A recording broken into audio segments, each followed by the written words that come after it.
Halo,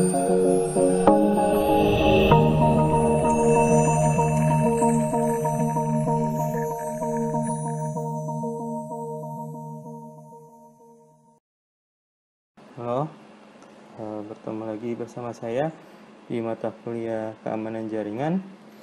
Di materi ke-13 ini, materi pembahasan kita mengenai SQL injection. Apa itu SQL injection?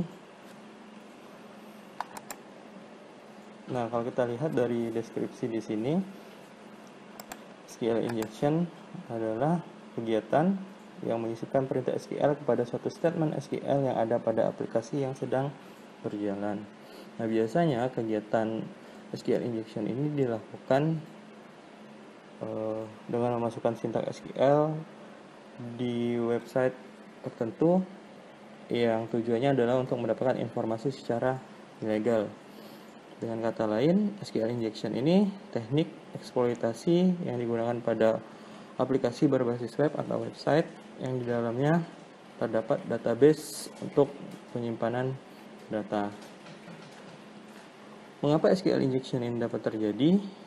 Oke, yang pertama biasanya karena tidak ada pemfilteran terhadap karakter-karakter tertentu seperti tanda kutip, kemudian karakter double minus, kemudian plus, sehingga seorang hacker itu dapat menyisipkan perintah SQL ke dalam suatu parameter maupun pada teks area sebuah form pada website. Ada beberapa jenis serangan SQL injection. Yang pertama adalah identifying injectable parameter. Apa sih identifying injected parameter ini? Nah, jenis serangan ini penyerang hanya ingin menyelidiki aplikasi web ya untuk menemukan parameter pada bidang input pengguna yang rentan terhadap SQL injection. Kemudian yang kedua adalah performing database fingerprinting. Tujuannya hanya untuk melihat versi dari database yang digunakan oleh aplikasi web tersebut. Kemudian ada determining database schema untuk mengetahui informasi skema database seperti nama tabel, nama kolom, dan tipe data kolom. Kemudian ada extracting data.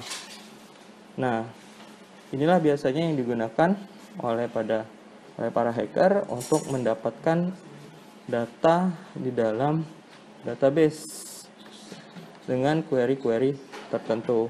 Jadi mengekstrak nilai data dari database.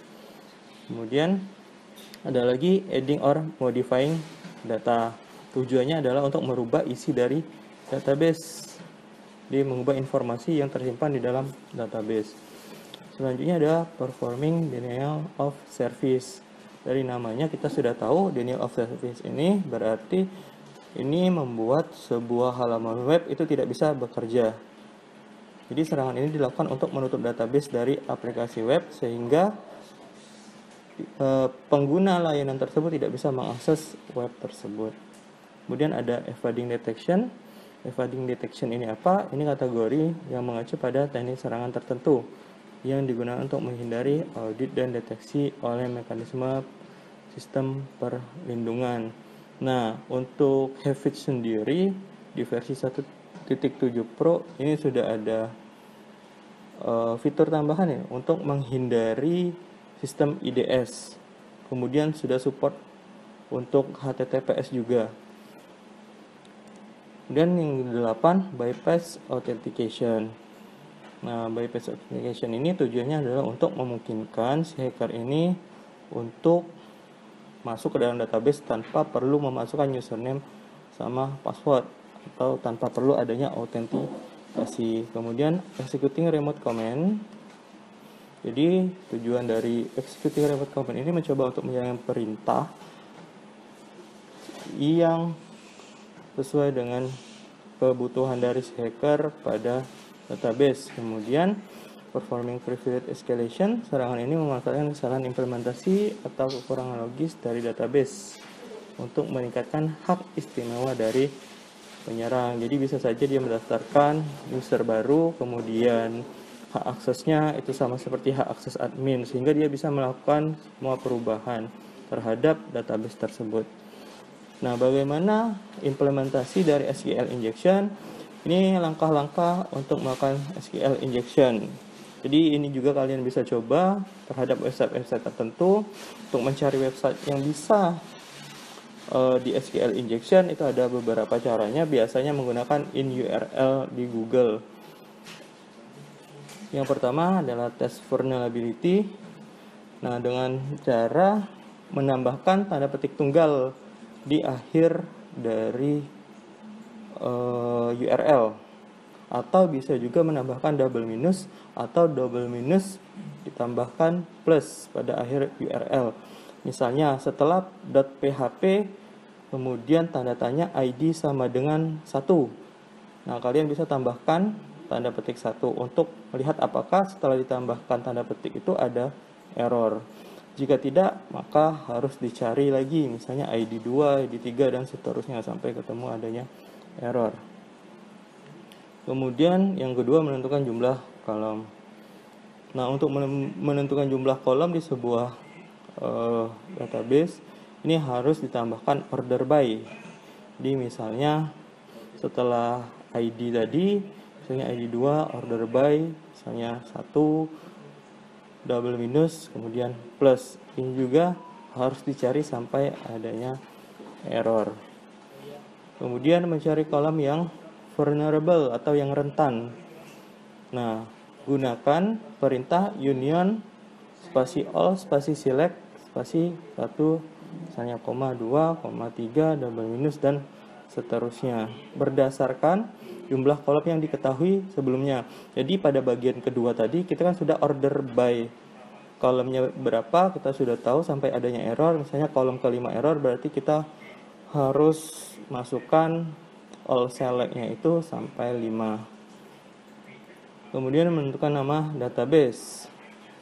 Ya, kita tinggal masukkan union select 1 nama database, titik 2, kemudian buka kurung tutup kurung 3, 4, double minus kemudian plus.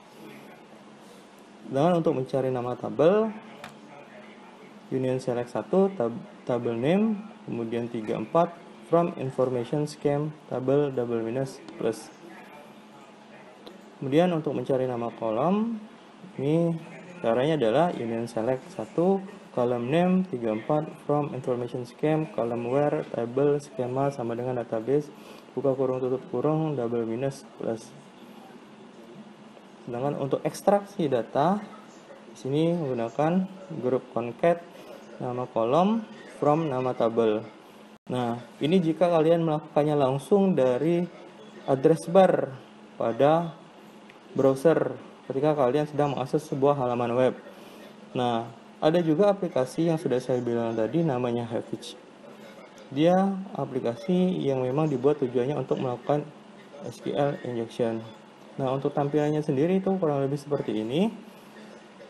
Oke, tampilan awal kalian harus masukkan URL target. Kemudian setelah itu kalian tinggal pilih analyze. Ketika sudah selesai, maka untuk melihat tabel yang dimiliki, kalian bisa klik bagian tabel. Kemudian untuk melihat isi datanya, kalian pilih get table. Setelah itu, kalian bisa mencari tabel yang berisi informasi sensitif seperti informasi login. Jadi biasanya tabel login itu berisi username sama password yang digunakan oleh user untuk masuk ke dalam database tersebut. Nah, kemudian jika sudah berhasil untuk mengekstraksi data, kalian tinggal checklist saja. Misalnya pada tabel login itu berisi ada ID, user email, kemudian password, dan lain-lain. Nah, kalian misalnya hanya ingin mengetahui email sama password, tinggal di checklist bagian email, password, kemudian dia akan muncul pada bagian sebelah kanan. Misalnya contoh di sini username-nya adalah horror, password-nya adalah full gitu. Jadi kalian tidak perlu mengetikkan sintaks-sintaks seperti tadi. Jadi cukup mengklik menu yang ada di aplikasi. Tentunya ini lebih mempermudah. Lalu bagaimana caranya untuk menghindari SQL injection seperti ini? Cara mencegahnya yang pertama adalah batasi panjang input box dengan cara membatasi kode program. Oke, karena ini sangat berpengaruh. Kemudian yang kedua adalah batasi user yang bisa menginput karakter selain abjad. Kalian lihat sendiri tadi sintak yang diketikkan itu tidak hanya abjad, ada karakter-karakter tertentu seperti tanda petik, double minus, plus, gitu. Kemudian untuk nilai numerik konversi menjadi integer. Kemudian matikan atau sembunyikan pesan-pesan error yang keluar dari SQL server, karena dengan orang lain atau si hacker ini sudah mengetahui ada error yang keluar. Tadi kan salah satu syaratnya ketika mencoba adalah mencari sampai adanya error. Kemudian bagi yang menggunakan CMS, ini sangat disarankan untuk selalu mengupdate versi CMS dengan versi yang paling baru. Oke. Nah, percobaan ini akan menjadi tugas di materi SQL injection. Jadi silahkan buat makalah percobaan yang kalian lakukan. Jika ada pertanyaan, silahkan tanyakan melalui Google Classroom atau melalui grup di WA. Terima kasih atas perhatiannya. Sampai ketemu di pertemuan selanjutnya.